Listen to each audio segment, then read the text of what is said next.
Welcome to Narratives and Nightcaps. In today's special episode, we're talking to D.L. Jennings, the award-winning author of the Highglade Series, an epic fantasy tale that will wrap up with its third installment on July 9th, with Days in the Dark is released. Dave is a 14-year active duty veteran of the United States Air Force, and he actually finished writing his debut novel, Gift of the Shaper, which was the first in the trilogy, while serving overseas. So welcome, DL, aka Dave, which Thank is you. what we will be referring to you as, and there's a story behind that, so do tell. Yes. So it's a very easy, I figured you have to have initials to make it in the fantasy game. So, DL is literally, it's my initials. And I thought that it sounded, like no one knows who Clive Staples Lewis is, but everyone knows who C.S. Lewis is, right? So I was like, all right, DL, it's a very fantasy sounding name, so I'm going to go with it. But that was something that I ran into because when I would do interviews, people are referring to me as Dave the whole time. And then after, the listeners go to look up Dave Jennings, like nothing shows up for Dave Jennings. So I was like, okay. And, once I got my ducks in a row and got a publicist, she was like, DL is your brand, put everything out there under DL Jennings, but like in a very informal interview or something, or like when I'm talking to my friends, you can call me Dave. And I joke, like the only people who call me David, are the cops. So yeah, all my friends call me Dave. And I sort of I compromised. And in my Amazon bio, it's David D.L. Jennings. Oh, yeah. Nice touch. Thank you. I will say that the book festival that I was at recently, which I heard that you were maybe supposed to be there, and I'm kind of butthurt that you didn't show up. I know. But all that said, people were calling you DL, and I was like, oh, Dave. And they're like, yeah, DL Jennings. And I was like, yeah, Dave. Yeah, I know. That feels really cool though, because for example, like J.K. Rowling, right? Yeah. Like her friends call her Joe, but the vast majority of the world knows her as J.K. Rowling. So for people to be referring to me as DL, like there is right now, there's a scale, right, of people who know Dave and people who know DL. And I want the DL one to, and then all of a sudden nobody knows who Dave Jennings is anymore. No one knows. Which on that note, I just realized that I show up as Gabrielle on my name. So. You do, because your Gmail is Gabrielle. So when I search for you to send you stuff, I'm like, oh, it's not Brie, it's Gabrielle. Oh yeah, I'm not really sure when that decision was made. It just happened. I wondered, because I was like, I do love the cheese Brie. It's a very good, but I didn't imagine that you would have selected it based on your cheese preferences. No, it was actually, so Brie was selected for me way before I had any say in the matter, but I'm okay with it. And I do love Brie cheese, in particular when it's baked. That's special and that's really good. But more so, and this is no offense to the people out there, but my family didn't want me to be called Gabby. And sure. People automatically shorten Gabrielle, and people can't even say it correctly. A lot of the time I found they're like, they don't know how to say it, but they automatically just shorten it to Gabby. And I just, no, that's You're not a Gabby. You're not a Gabby. Zero Gabby vibes for me. Yeah, no Gabby here. So this is really random, but I was just talking to someone about this recently because I think it was Jenny Meyer saying somehow in conversation this came up with her at that book festival. But when I used to be a baton twirler, and in the competitive baton twirling world, I was known as Gabrielle. The seedy underground of the competitive baton twirling world. So in the competition world, I went by Gabrielle. No one knew me as Brie. Oh my gosh, Brie, I've known you for 15 years and I did not know that. That's wild. I love it. Listen, I'm gonna crush on the next Bree trivia night. Okay, I'm absolutely blowing it out of the water. Yes, yes. Okay. Tell us about your nightcap because you picked one that is also tied to your name. So do tell. I did, yes. And as I mentioned before, my initials are DL. D, as we've covered, stands for David, and the L stands for Lawrence, which is why I selected the Captain Lawrence Imperial Stout. Now, I was never a Navy man. I was in the Air Force, but so I never attained the rank of captain. But wouldn't that have been wild, though, if I actually had been Captain Lawrence at some point? I And would have that been should like, have been your like brand name, Captain 100%. Lawrence Jennings. Absolutely. Throwing out DL and I'm going with Captain Lawrence. Yes. So I knew I picked this up from my beer store just around the corner, and I knew I loved Imperial Stouts, but I've never had this one before. So I'm actually very excited to try it out. And I have a whole entire bowl full of ice out here because I am on the 3rd floor of my house and my fridge is all the way down on the 1st floor. So I don't want to be doing any cardio. So I've made a little bowl with my beer in it. I saw your picture. Doesn't it look majestic? It actually did. I was like, wait, that looks really nice. I was trying to share it too before we all got on the call, but Met is like having a meltdown today.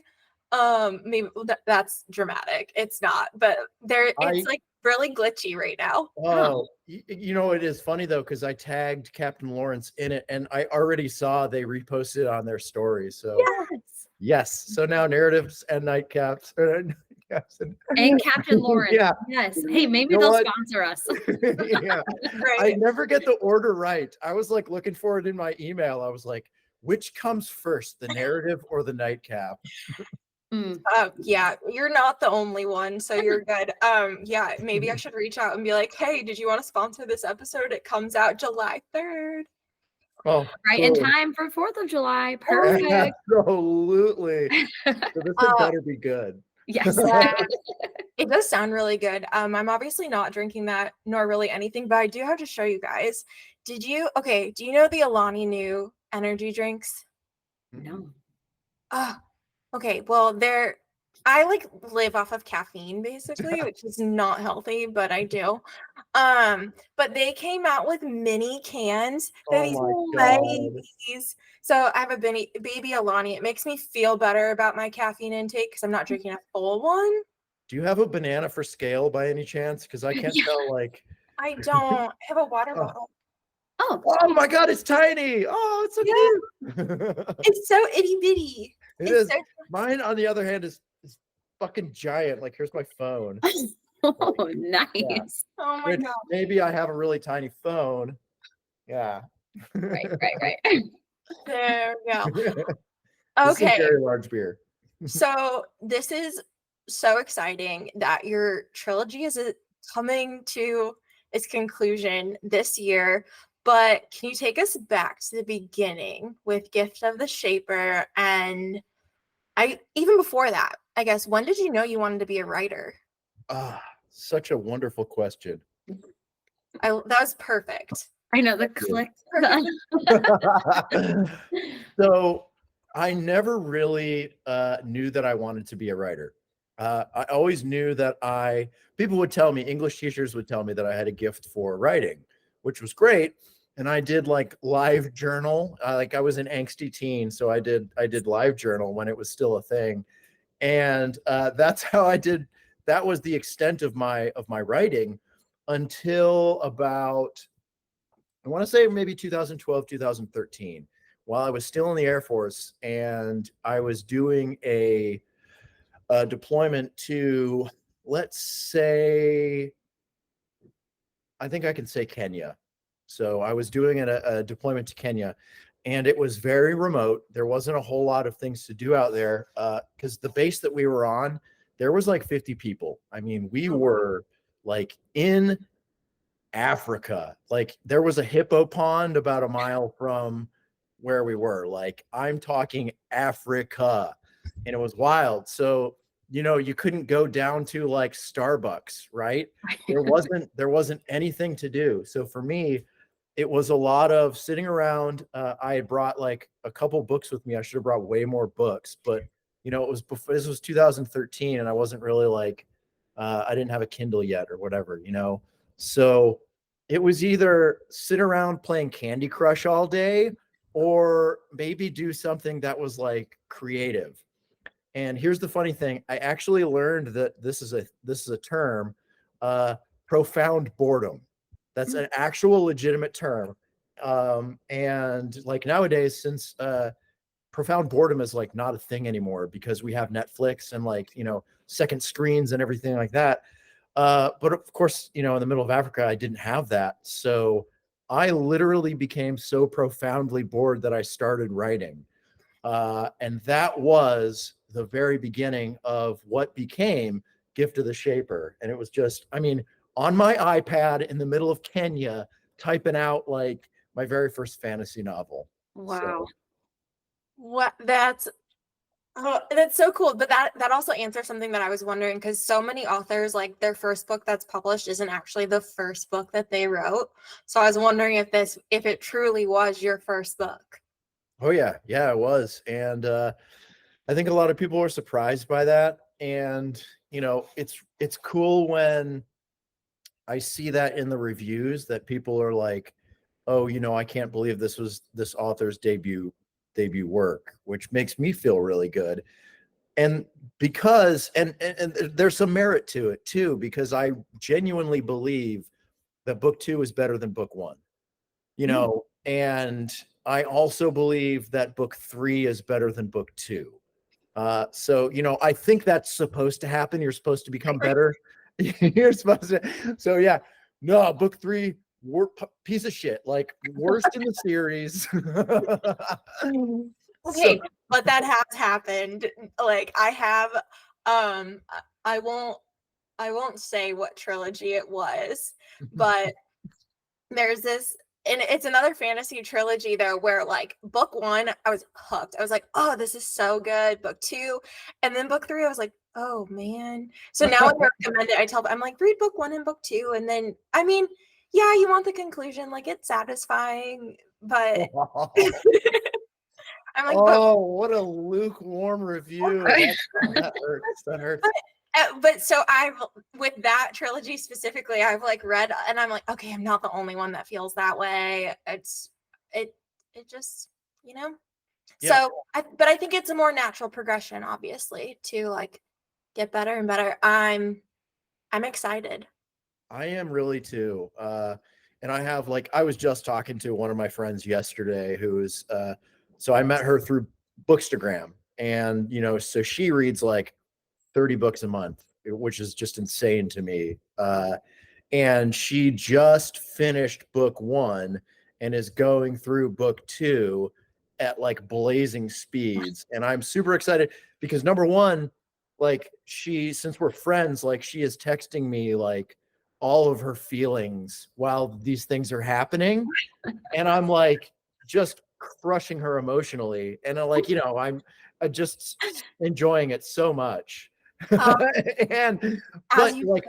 I get to experience that joy with her too, and like the surprises that come in the book, and like the twists that she wasn't expecting. Like I'm getting to relive those, which is my favorite part of being a writer, is like when your readers get to experience it's like when the wet bandits step in the house at Home Alone, and all the paint cans come flying at them, and like, Kevin McAllister is like, yes, the traps that I've set are setting their hair on fire and stuff like that. Like that's me. I am Kevin in Home Alone, and I'm so happy when paint cans hit people in the face. That's awesome. The best analogy. Thank you. I'm gonna start texting you. So I'm in book 1, and I will tell you that. So not to just but your pacing is so good. Like so here, I love fantasy in general, and I like world building, but sometimes, and we all know this, like sometimes world building, it like feels really slow, and you're just like, Okay. I mean, there's another fantasy series that I just rave about to everybody, but I'm like, you have to like get into it a little bit. And your pacing from the top is so exciting, but you're still connecting with all of the characters and learning their stories and their backgrounds and motivations. I personally really like it. I love that. That is, first of all, that makes me really happy to hear because I literally wrote an article that's on my site about pacing. So that validates me. And now I'm not afraid to like send that out to people of like, because I do think pacing is important. Yeah. And I took a lot of cues from Robert Jordan, who wrote the Wheel of Time series, which has now obviously been adapted to an Amazon series. Different discussion, but I took a lot like so I model myself after two authors. Like if I could Frankenstein their brains together, I would say Robert Jordan and Ray Bradbury, Okay. because I love Bradbury's prose, and I love Robert Jordan's ability to tell a story. So those are the two authors that I tend to model myself after. And I think Robert Jordan did such a great job in his first book, The Eye of the World, which literally inspired me to start writing Gift of the Shaper. Sure, it's maybe like a trope that's been borrowed, but like the idea of like an overarching bad guy, the BBEG, they call it in Dungeons and Dragons, the big bad evil guy, right? Sure, there's like in book one, there's like a main antagonist, right? There's Decane. Yep.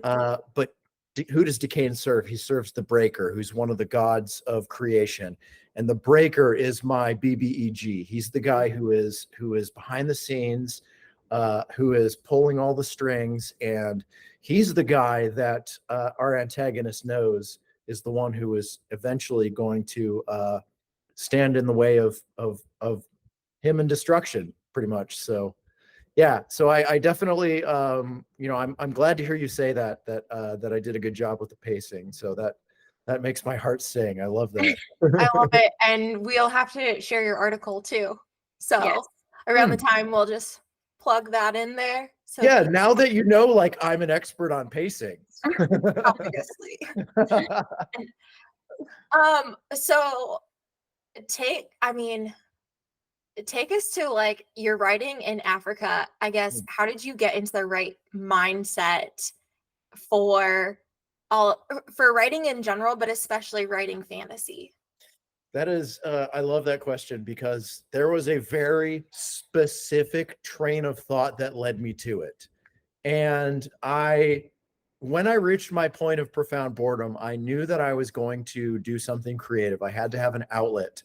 And I had settled on writing. It just seemed very natural to me because I grew up like I was a nerdy kid. Still am. I'm a nerdy adult, but I was a very nerdy kid. And all I read was science fiction and fantasy. That was it. Sci-fi and fantasy. My mom raised me on C.S. Lewis and J.R.R. Tolkien. So more fantasy than sci-fi. Mhm. And when I sat down, I was like, okay, I know how to write fantasy and science fiction. I need to pick one. And for me, it was a very deliberate choice because I told myself if I'm going to write science fiction, I have to sound like I know what I'm talking about, and I do not know what I'm talking about.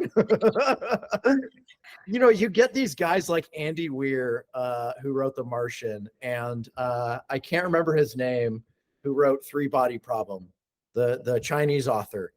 Both of them were engineers, literally like guys with heavy science backgrounds.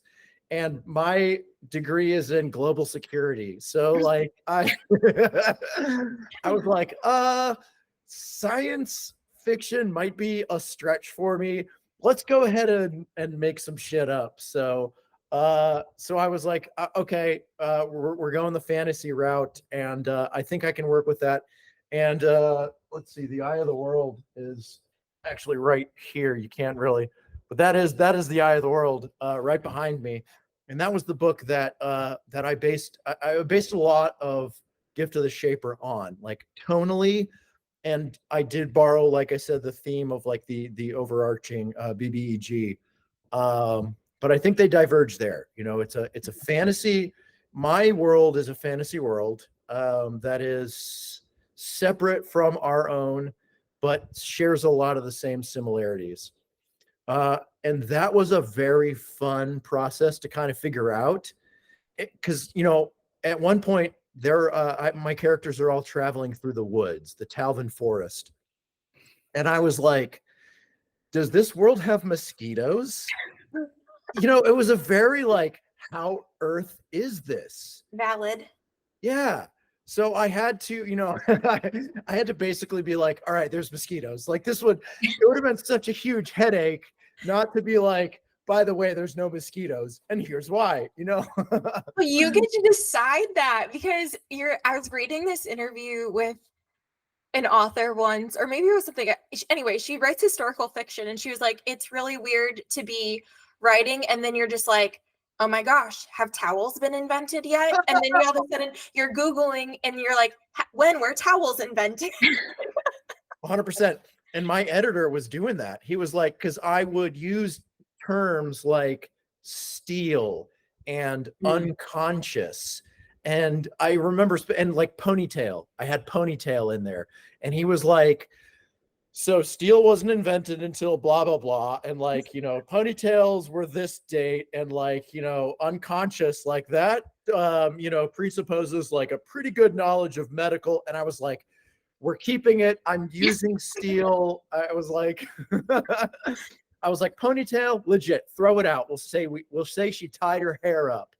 But yeah, absolutely. Like I was Googling when gunpowder was it, like, do I have guns? It's such a fun conundrum to have to be faced with, like figuring out exactly what your world is comprised of. So yeah, that's a super valid point, and I love it. But you have more control over it. Like you're like, okay, yeah, I see the ponytail thing, but other things you're like, yeah, there are mosquitoes there, so it is what it is. I don't think, how far into book one are you? You just started it? And I'm about 200 pages in. Okay, so you've met the Chovathi by now. Yes, yep. Okay, cool. So for those of you who haven't read book one, there is a subterranean race that I have. They're called the Chovathi, and they're, in my head, I picture them. So if you were to take the xenomorph from Alien and paint it white, that's essentially what they look like to me, without the weird like long head thing. But like I specifically mentioned, they don't have eyes, I think, right? I don't know. Yeah. You're actually, yeah. Okay, cool. All right. This was 6 years ago. I know. So. Like that was 6 years ago. Like I'm on the third book. So much has happened. Yeah, exactly. But I got to a point where I was wanting to describe their gait, like how they run. And so like they walk on 2 legs, but they run on 4, you know, like freaking like a horse. Gorillas in Planet of the Apes. Yeah. Okay. Right? So I was like, they're galloping, and it's terrifying because they're white, like clawed, you know, they have these huge claws that are raking the ground as they run at you, and you're just sitting there peeing, and you're like, what is this thing that's coming at me? And I wanted to know if I could describe them as gorilla-like, because I was like, oh, do I have gorillas? Oh, are there gorillas here? Here it's the mosquitoes all over again. Oh my gosh. That's so I ended up not doing it. For one, because like Daranar, which is like where the majority of the action takes place, is kind of like a forest, like temperate zone, right? So like, you know, gorillas famously come from Africa and like the, you know, like the jungles and stuff like that. And I was like, I don't have any jungles in my book. There's none in this little like continent where they are. So I was like, all right, there's no gorillas. We just don't have gorillas here. So that like whole thought process though is so fascinating to me. I love it. With it being, so did you know, though, you start writing the first one, did you know it was going to be a trilogy all along? Like, did you have the whole thing planned out at that point? No, I had no idea. So I am a discovery writer, which means I make it up as I go along. I like to describe it as laying the train tracks as the train is moving, which is a thrilling way to write, but also terrifying, as you could probably imagine. Because when I started book one, I did not know how book one was going to end. I had no idea. Um, there were so half the fun, I should say, of being a discovery writer is coming up with plot twists that you didn't know existed. So, like, I am walking down a path as I'm writing, and when I come to this path where I thought I was going to go right, all of a sudden I see there's a path off to the left that wasn't visible for me to me before until I got right up to the intersection, and I'm like, huh, wait a second. I can go this way instead. That might be interesting. So I end up taking the left, and as a consequence of that, I am surprised by these plot twists, which I hope, like, my readers are also surprised by the plot twists. Now, of course, with that, there's a lot of going back and, planting little seeds here and there, being like, oh, like, I should foreshadow this somehow, so it's not just like, a blind payoff or whatever. Like, of course, you didn't see it coming. There was no foreshadowing at all. So, but that's definitely half the fun for me. So, when I started writing book one, I didn't know how many books it was going to take to tell my story, and it turns out it was 3. And that's why I called it the Highglade series instead of the Highglade trilogy, because I was like, I don't know, it could be 2 books, could be 5. So I always told myself that it would take as many books as it took to tell the story. And I believe I have told the story in 3 books. And I'm very satisfied with how it ended, with how it's wrapped up. I had a couple advanced readers who were like just ravenous going through books 1 and book 2, very close friends of mine who I leaked a copy of book 3, and they were like, awesome. So they're very happy with it. I wanted to steal it off a table. I know you did. I'm surprised I didn't get like a little Polaroid of it tied to a chair with a ransom note. I was like, I'm gonna take it. Like, y'all are just leaving it out here. I'm just gonna wait till you go get coffee, and then you're gonna come back and be like, where's Oh my the gosh, book? where is my book? I don't know. You came to a book festival. Someone just took it. So it's a fantasy world, obviously fantasy characters, but do any like real people inspire any of those characters? I know you said in the second book, one friend for sure did. Yeah. And I'm interested to know now who that was, but that I was thinking, do you remember what character I was? Probably not. You said Jess Jesse? inspired someone in book 2. Who was it? You said Jess inspired someone in book 2. Jess. Oh man. Oh no. Did we mishear you? I don't know. We'll circle back around to that one. Come back. I dated a Jess, so maybe. Yes, and I am convinced that some of my best written characters are the ones that I based on real people. Yasha is a perfect example. Yasha, to her friends, she is a Kith apprentice, and she's got this red hair, orangish red hair, and she's based on a friend of mine that I was in the Air Force with, a girl named Anna, and I told her this as I was writing it. And so for me, it was super easy to write Yasha because I would just think, like, what would Anna do? How would she respond to this? What mannerisms would she use? So anytime I am writing, I literally picture the scene in my head, and I'm having the characters sit down and discuss. Like, I'm more of a stenographer than anything. I just like make notes of like spying on people and my characters interacting with each other.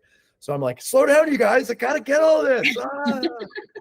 But I am absolutely convinced, like I said, some of the characters with the most depth and the biggest personality quirks and stuff like that are just based on real people that I know. And I think it's kind of cheating, but is it really cheating if it makes for a better reading experience? So Nah. yeah, there's a lot of characters in book one. Mira, who's our female protagonist, is an amalgamation of two girls that I dated. Very headstrong. For some reason, I'm attracted to headstrong women. It's a weird thing. And so they were like this mishmash of these two girls that I dated. Mira's a blonde. And, that was like a girl that I actually was married to for 2 years, was the inspiration behind her basically like uh, everything else that's not personality was her, and then the personality was taken from another ex of mine who, I mean, like, if nothing else, like she's very headstrong and fierce and like stands up for herself, Mhm. Which, like, obviously, like, I think those are great traits, which is why I wrote them into one of my protagonists. So and yeah, spoiler alert, Thornton is basically me, as like like 20-year-old me is Thornton. That's awesome. I feel like that's like a trait of a good author. Like you have to write yourself in just a little bit. I mean, you have to be part of your own story if you're going to think of the whole thing, right? I think Make every author is guilty of a little self-insertion in their stories, whether conscious or unconscious. Adib Karam said almost the exact same Yeah. thing when we just talked to him. Because I don't remember how he phrased it, but somehow he goes, I think every author writes themselves into the story, whether they want to acknowledge it or not. Oh, They do. who is this? Give me this person's information. I wanna link up with him. Sounds like a real Adib smart guy. Karam. We Oh, have it somewhere. yeah, I was like, where'd my book go? You guys have to edit these clips where we're like side by side and we're saying those exact two things. Yes. Like, Yes. who wore it best? Right. Oh my gosh. I was like way over there. But I know I think it's interesting that, and I agree with you both. I think whether you intentionally do it or are conscious of it, probably Yes. do write yourself into the story. So, and probably write people or at least certain qualities and characteristics of them. I would think that the people you surround yourself is like the easiest target almost, like it's the easiest to draw from them because that's who you see every day. Or like you said, I mean, you hear the conversations that they're having and you're like, yep, those are the mannerisms I want my character to have, or this is the tone of voice that I want them to portray, or whatever the case may be. Totally. And I love writing little idiosyncrasies into my characters. I think it makes them memorable, for one, and I think it sets them apart, which is very important because as an author of an epic fantasy, I have a lot of characters, like, I mean, you flip through The Eye of the World, the glossary in the back of that thing, it's about the length of my first book, right? It's so huge because there are 10,000 characters in the Wheel of Time series. So you want to make your characters memorable. And like, how are you going to tell the difference between like a guy with brown hair, brown eyes, and a beard when his father has brown hair, brown eyes, and a beard, and his son and his brother, and everybody is just a white dude with brown hair, right? Right. So I was very, very deliberate to make my cast of characters diverse. It was like set out as goal number one, make these characters memorable. Like, you met Bunch and Twig and Yep. Rimble, the three like thugs. And like, let's see, Twig, I think, was the red-haired guy with one eye, right? Yes. Yeah, Twig and Bunch are kind of like, they're mixed up in my head. But one of that, yeah, which like totally goes against the point that I just made. But he's the red-haired guy with one eye. And you're like, well, why is he missing an eye? That's interesting. I want to pay attention to this character. There's probably a little something going on there. So I love throwing little idiosyncrasies into my character like that, that give them a little bit of depth and make you realize they're not all 2D cardboard cutouts. There's Right. actually some depth to these characters. You brought up glossaries, and there are a few things that make me happier than when I see a glossary at the back of a book. And yours has it, and I was like, oh, this is it. We're here. This is it. So your book and then the book that I read right before it had glossaries. I was like, wow, I'm on a roll. 2 for 2. I'm doing so well right now. 2 glossaries, like that never happens. Back to back, never. We got ourselves a streak. And I feel like, I mean, adding on to that, I love, and Bria and I have talked about this, we love a good map at the beginning Yep. where you can like see the visual of the world or the street or whatever you're talking about laid out. Perfection. Give me a map, give Bria a glossary, we're good to go. And his has both. So on that note, his book and the one right before it, I had a map and I had a glossary. Love it. And I was like, this is the perfect package. Here we Amazing. go. Dive right in. Yes. It's a funny story of how the map came about too. I actually the one that's in the book is very loyal, faithful, I guess, to the original version that I sketched out like on a napkin in Africa. Wow.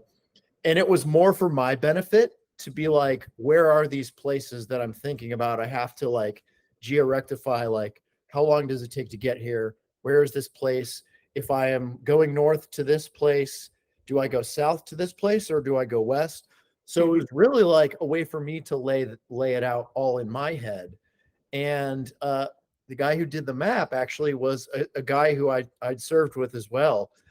We were roommates together at the Defense Language Institute, where I went to learn Korean and he went to learn Tagalog, which is what they speak in the Philippines. Oh my gosh. Yeah. Wow. So I ran into him about 2-3 weeks ago. We're still friends, 20 years later now, which is awesome.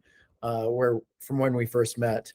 But it's a very funny story because in the second book, he's not the guy who did the map.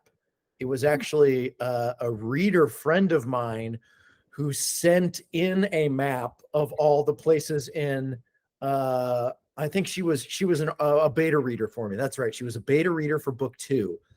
And she was a new mom and she had all this time to herself because she was home with the baby. And she was like, hey, I drew this kind of for my own benefit, like, see if it's useful to you. And it was beautiful. And I was like, I'm using this in book 2, period. Like, you don't have a say in this. Thanks for your contribution. It's fantastic. So whenever I get, there's, a review that mentions like how beautiful the map was, she always highlights it. She finds it and she highlights it and sends it to me. And I'm like, yep, you done good, kid. You done good. That's so cool. That's so sweet. Do you still have the original napkin too that you did? Did you keep that? I think I do. I think it's somewhere. I That have should be framed somewhere for you. Oh yeah, it's definitely framed. It's in a box. It's in a shoe box somewhere. Yeah, that 10 years after I die will go for $5 on eBay. I have a question because I am not, and you guys might hate me, and Brie already knows where this is going. I am not a huge fantasy reader. It's just never really been up my alley, and I'm okay with it as long as you guys have been. No. Yeah, but I know. You're like, well, fuck you. Okay. Hold on. To be fair, you don't mind low fantasy. Right. Yes. Low fantasy, I'm cool with. If it's like more realistic, yes, I'm good with that. Whatever. That being said, I was just wondering, a newbie to fantasy, or maybe someone who doesn't love it per se, what is something that they should know before diving into the genre, or what kind of information can you give someone who's wanting to learn about fantasy? That's such a good question. It is a great question because it is something that I've known my entire life. So that is asking an Olympic swimmer, what is it like to not be in the water? Because for me, my entire life is being in the water. Mm-hmm. So, no, it's, I guess it's the opposite. But you kind of get the point that I'm going for, right? Like that's I think there's a famous example of a guy who was speaking to a Native American and asking him to explain the grammar for his language. And he was like, he thought about it and then he answered, "We don't have grammar.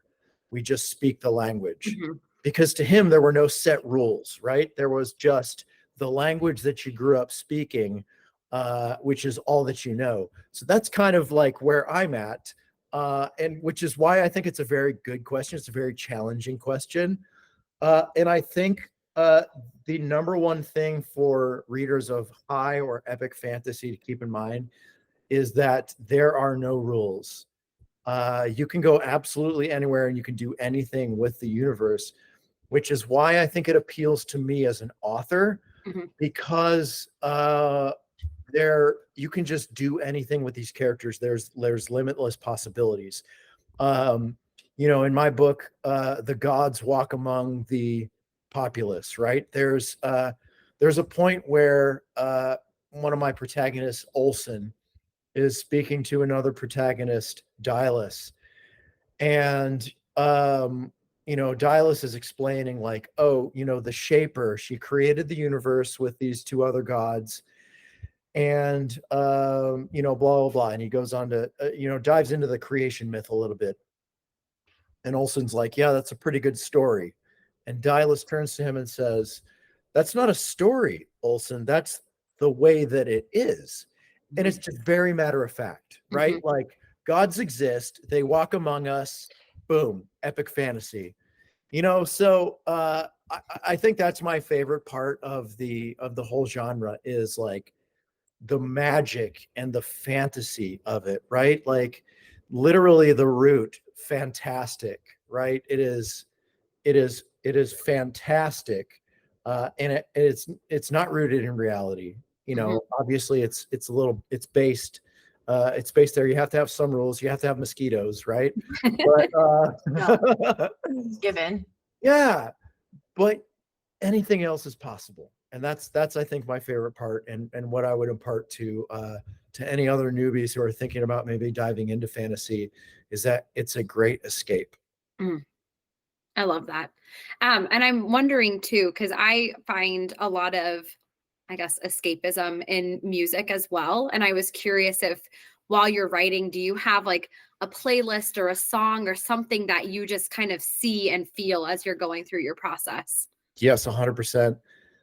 So I, as a child, was diagnosed with ADHD, so I cannot listen to songs with words in them, or I will be singing the words and completely lose focus. So I learned early on in my writing career to listen to words, listen to songs that have no words, and Mhm. classical is some of the best. I listen to a lot of EDM, like Oh, instrumental EDM, okay. and a lot of like classical music. So Two Steps from Hell is an instrumental orchestral, I guess, group that does like epic soundtracks.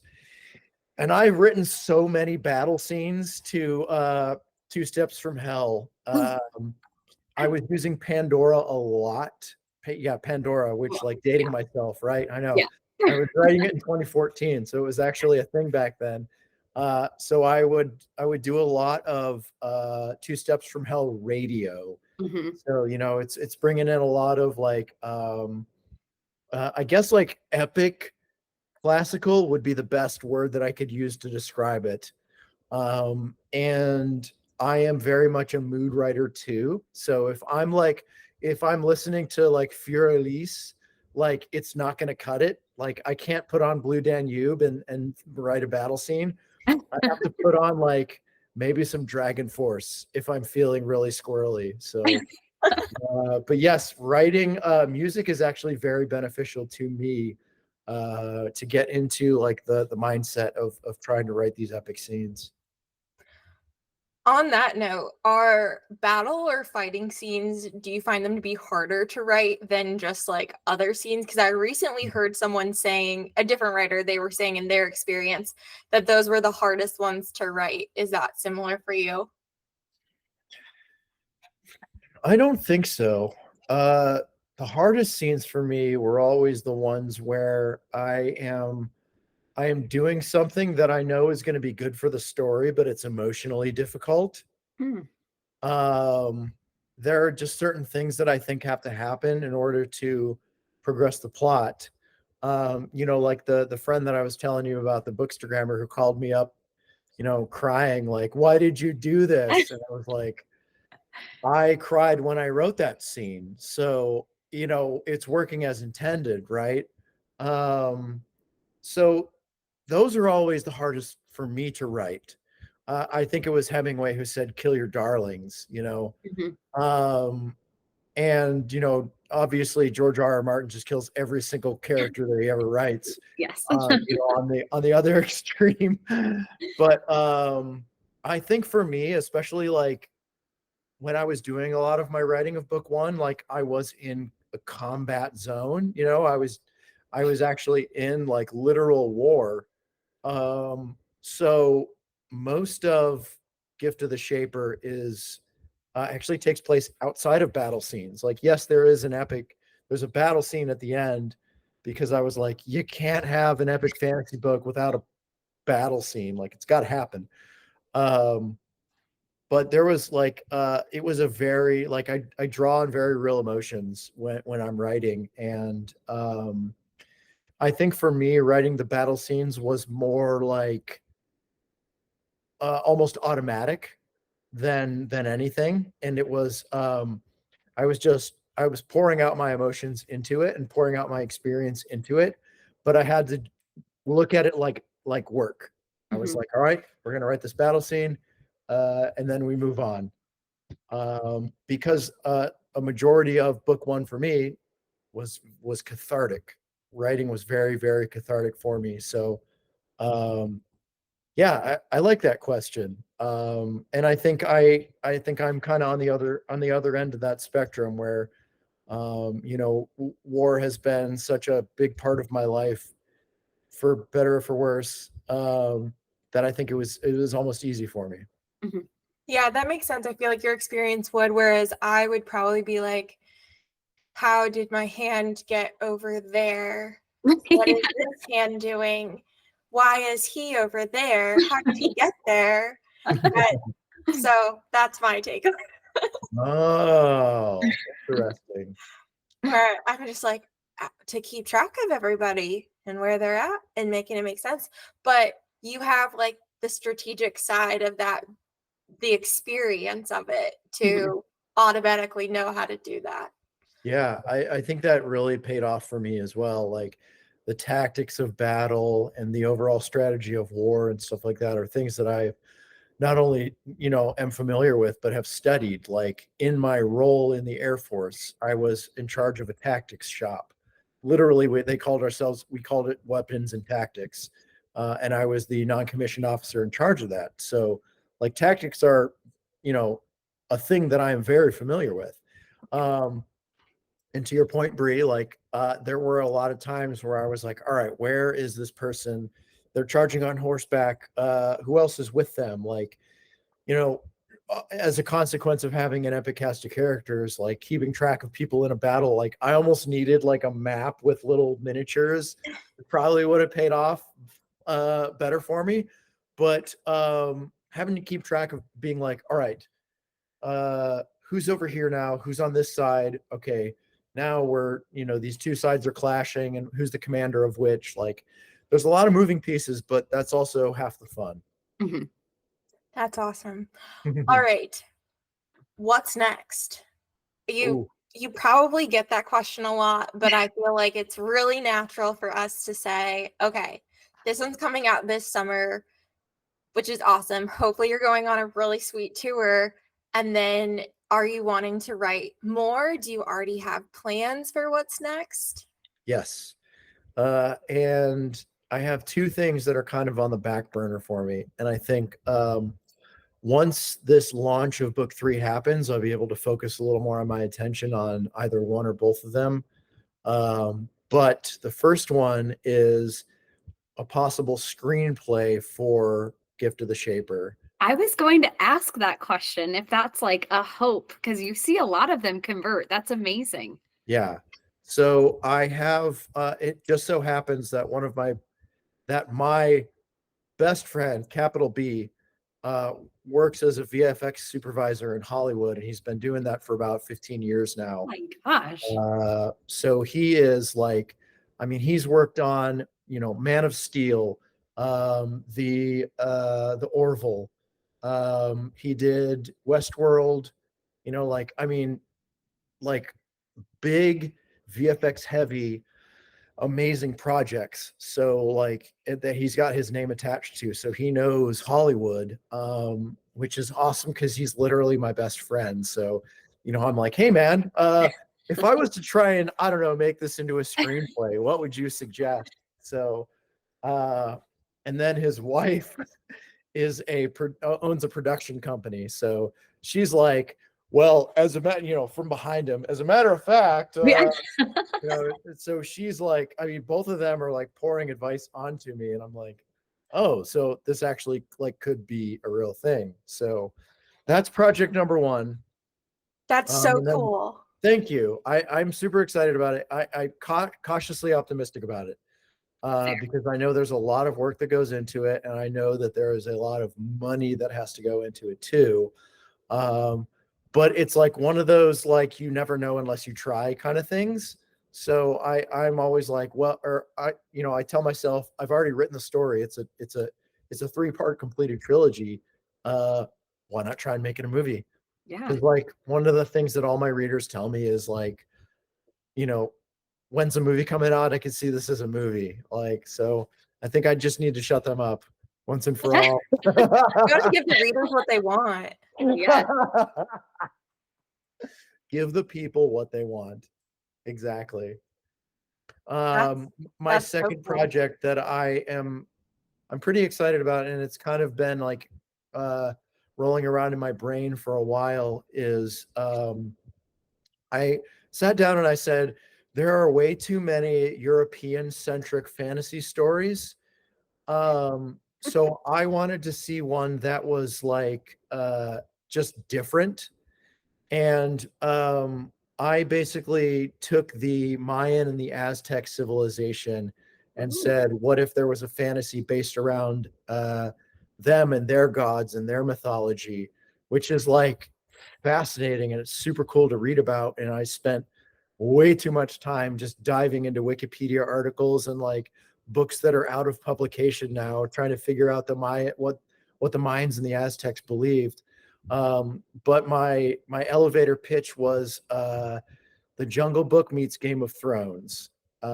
So that's kind of been like rolling around in my head, and I have a bunch of stuff written on it. But now, like that book 3 is actually done and complete.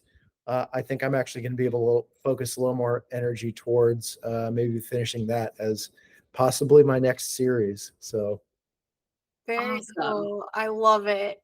Megan, are you going to read more fantasy? I mean, you're making me want to, so that's good.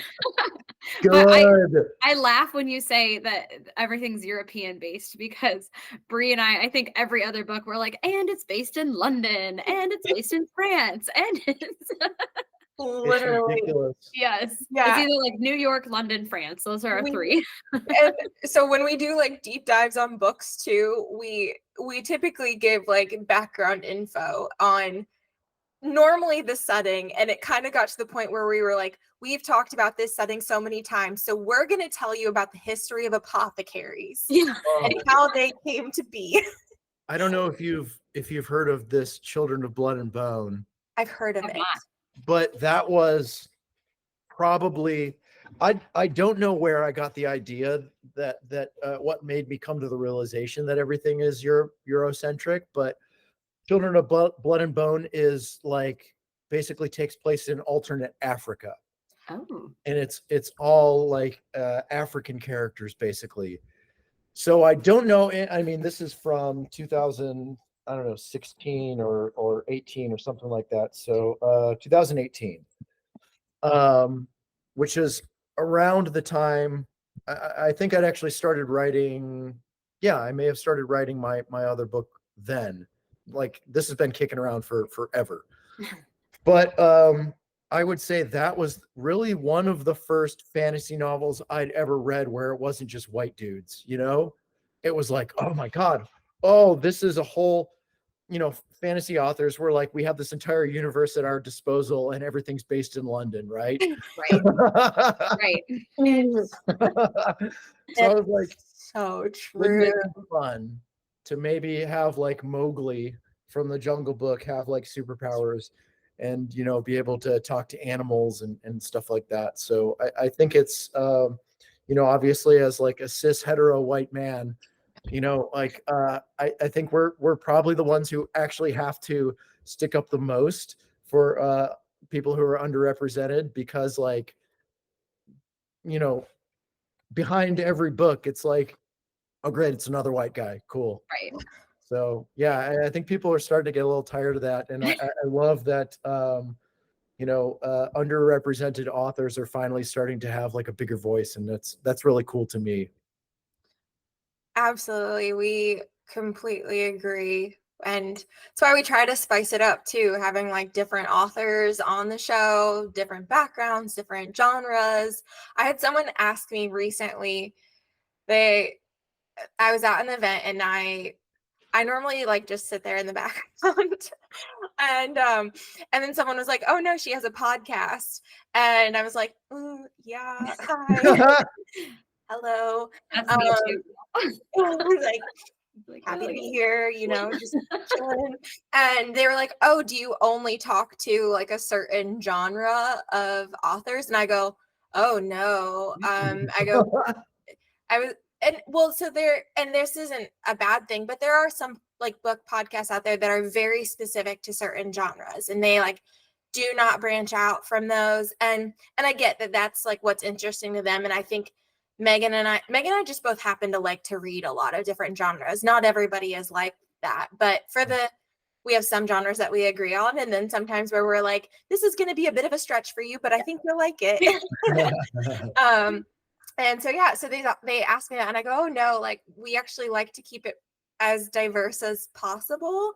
But at the same time, a lot of it is coordinated by what authors have going on, or their publicists and what they're saying. But we try to have a variety, Good. something that speaks to everybody. I will say my favorite review to date was written by a woman of color who worked for a San Francisco paper, and she pointed out the diversity of my books, which I'll be honest, I don't know how much I was thinking about it when I don't think I set out to be like, man, I really got to represent some minorities, Right. like for me, I grew up, I was an Air Force brat. Mhm. So I grew up, my best friend was black, and his older sister drove us to school when we were kids. So I grew up with like Boys to Men and all the like, I grew up in the 80s. So I knew all the like Motown hits and stuff like that. So for me, that's normal. It's normal to have like a diverse group of friends. So I don't think that was something that I set out purposely to do. But when she pointed it out to me, and here's my favorite part was that I didn't realize that I was doing this. I have 3 gods of creation in my book, and 2 of them use female pronouns. And I was like, I didn't do that on purpose. Like that's really cool. And she, as a not only a woman but a woman of color, she's like, this is awesome. This feels super inclusive to me, and like representation matters and stuff like that. And I was like, I mean, I'm getting goosebumps right now thinking about it, because like that was the biggest compliment to me. It was like I didn't do it. I didn't do it on purpose. That's just how the world is. So yeah, that's I always her name was Joanna Rocker Clinton. I'll never forget that because it's my favorite review that I've ever gotten. And yeah, this was 8 years ago, and I still remember it. So That's amazing. No, that's definitely memorable, and just like hats off to you. That is really cool. I think it's, well, with all books in general, but definitely people that are wanting to read fantasy, especially in the YA kind of space, like representation, because there's so many different people out there that want to read those and want to connect with a character or multiple characters. So to have representation across the board for the escape and for the adventure so that they can see themselves in that adventure, because that's why a lot of people want to read fantasy, is because they want to, you almost picture yourself as one or more of the characters. Hit the nail on the head. I think that's exactly correct. Yeah. And I mean, it's definitely something that I grew up with. Like I said, I grew up with Tolkien and C.S. Lewis, like, white guys themselves. So, it's very easy for me to put myself in the shoes of the protagonists and stuff like that. It's not a stretch for me. So, I definitely appreciate what other people go through when they see a character that reminds them of them. For me, it was almost a given in the literature that I was familiar with as a kid. So I love that. Yeah. And I think being able to put yourselves in the shoes of a character in a fantasy novel, or in any novel really, is so massively important and really adds to the enjoyment of it. So yeah, it's a great point, Bree.